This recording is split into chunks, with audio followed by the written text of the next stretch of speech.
आप सभी को मेरा नमस्कार। आज हम पढ़ेंगे कक्षा 7 संस्कृत रुचिरा का 10वां पाठ समवायो ही दुर्जय। समवायो का अर्थ है समूह, ही माने को, दुर्जय माने जीतना कठिन है। समूह को जीतना कठिन है। पुरा एकस्मिन् वृक्षे एका चटका प्रतिवसति स्म। प्राचीन समय में एक वृक्ष पर एक चिड़िया रहती थी।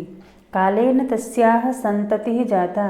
कुछ समय पश्चात उसने संतान को जन्म दिया, अर्थात कुछ समय के पश्चात उसके अंडे हुए।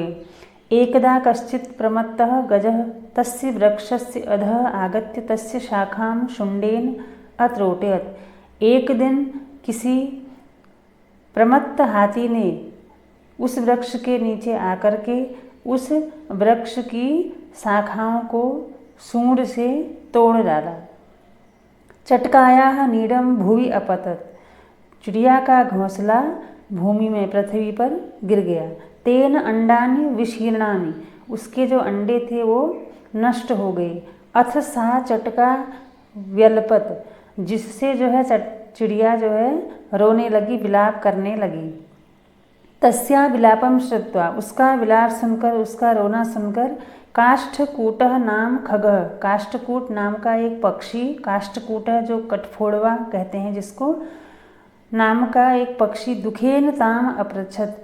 दुखी होकर के उससे पूछने लगा, भद्रे, हे चिड़िया, किमर्थम विलपसि, क्यों विलाप कर रही हो, अर्थात क्यों रो रही हो। इति यह कहा।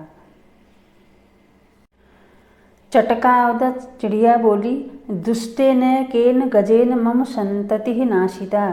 एक दुष्ट हाथी ने मेरे संतान को नष्ट कर दिया। तस्य गजस्य वधेनैव मम दुखम अपसरेत। उस हाथी के वध से ही अब मेरा दुख दूर होगा। ततः काष्ठकूटः। तब काष्ठकूट ताम वीणारवा नामन्याः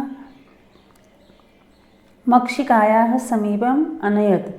तब वह काष्ठकूट नाम का पक्षी उसे वीणारवा नाम की मक्षी के पास ले गया। तयोः वार्तां श्रुत्वा। उनकी बात को सुन करके मक्षिका अवदत्। मक्खी बोली, ममापि मित्रं मंडूकः मेघनादः अस्ति। मेरा मेघनाथ नाम का मेढक जो है एक मित्र है। शीघ्रं तमुपेत्य यथोचितं करिष्यामः। शीघ्र ही उसके पास जाकर देखते हैं, यथोचितम जो उचित होगा वह करेंगे, करिष्यामः। तदानीं तौ मक्षिकया सह गत्वा। तब उन दोनों को मक्षिका के पास ले जाकर मेघनादस्य पुरः, मेघनाद के पास सर्वं वृत्तान्तं न्यवेदयताम्।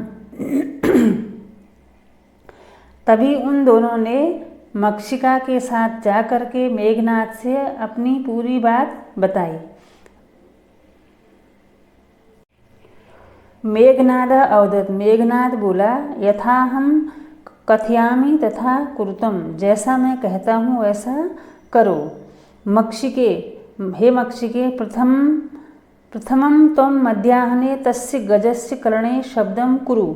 सबसे पहले तुम दोपहर में उस हाथी के कान पर आवाज करना। येन सह नयने निमील्य स्थास्यति। जिससे वह अपने दोनों आँखों को बंद करके खड़ा हो जाएगा। तदा काष्ठकूटः चंचवा तस्य नयने स्फोटयिष्यति। तब काष्ठकूट अपनी चोंच से उसके आँखों को फोड़ देगा। एवं सह गजः अंधः भविष्यति। जिससे वह हाथी अंधा हो जाएगा। तृषार्तः, प्यास से व्याकुल, सह जलाशयं गमिष्यति। प्यास से व्याकुल होकर के वह तालाब की ओर जाएगा। मार्गे महान गर्तः अस्ति। रास्ते में एक बहुत बड़ा गड्ढा है। तस्य अंतिके अहम स्थास्यामि शब्दं च करिष्यामि। उसके अंदर मैं रहूँगा और आवाज़ करूँगा। मम शब्देन तम गर्तं जलाशयं मत्वा सह तस्मिन्नेव गर्ते पतिष्यति मरिष्यति च। मेरी आवाज़ सुन करके वह तालाब की मानकर, तालाब समझकर उस ओर आएगा और वह उस गड्ढे में गिर जाएगा। पतिष्यति गिरेगा और मर जाएगा, मरिष्यति च मर जाएगा।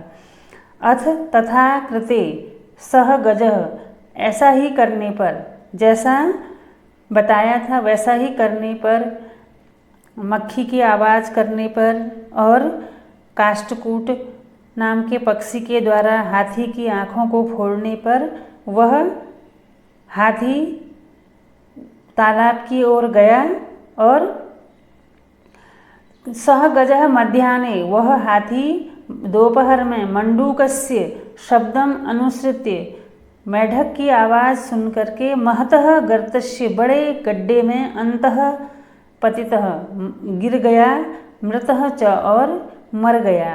तथा चोक्तम, तभी कहा गया है,